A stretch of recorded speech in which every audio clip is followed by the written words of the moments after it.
Every week we bring you a story from CBS Village, giving voice to all communities. And this morning, our Courtney Cole from CBS News Boston shines a light on hidden figures from the American Revolution.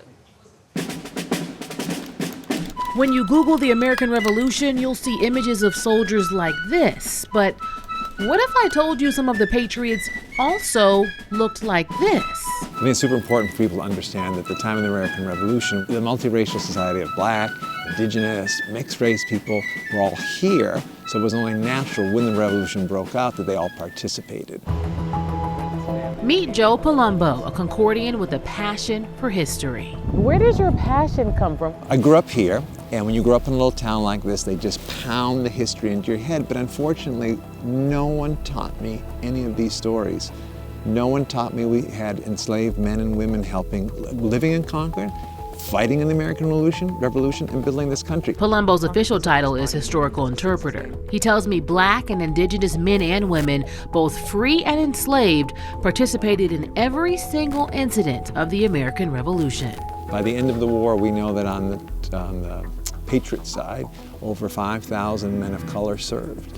And many served on the British side as well, because people were just figuring out what would be a best way to gain freedom and independence for themselves. Of those more than 5,000 men of color, today we're going to introduce you to Caesar Robbins. Enslaved at birth in nearby Chelmsford, Massachusetts, Palumbo says Robbins served on April 19, 1775. We know for sure he later enlisted and fought in Dorchester Heights in Boston, fought in Fort Ticonderoga, and then after the war he comes back to Concord as a free man. When he comes back to Concord, he lives on the edge of town, and later this home that we're going to take you into is built for Robbins and his descendants. After you. Thank you. Talk about history coming to life. We get to come and take a look inside. That's right. That's how you know history's happening. I want to show you this room over here. It was built in 1823, and you're actually standing on the original floorboards of the home.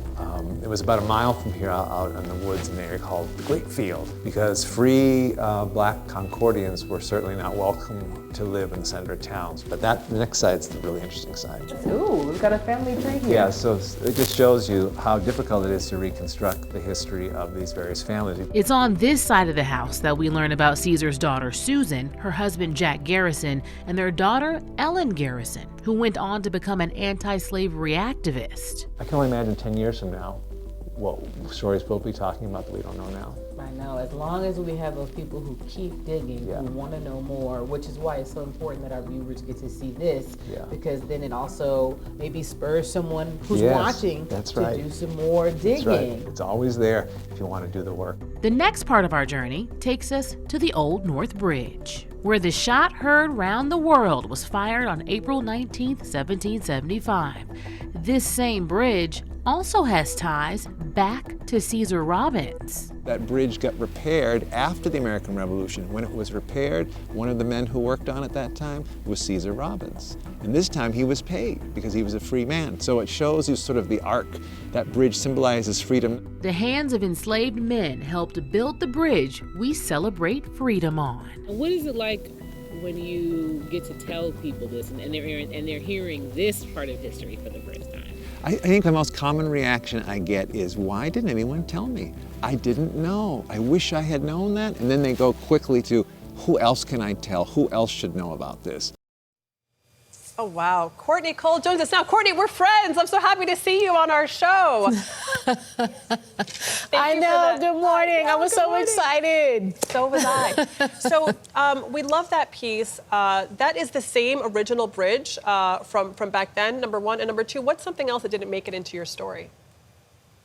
Okay, so great question. So the North Bridge you're seeing there is not the original. They've had to work on it many times since then, but there were still so many interesting things about that bridge. For one, that enslaved labor was used to create a bridge that now symbolizes freedom. So definitely a full circle moment there, but also that the Robbins house that you saw there, almost demolished. It was a nonprofit named the Drinking Gourd that helped to save it. All right, Courtney, thank you so much. Yeah, it was a great Talk piece. to you Thank soon. you. Thank you.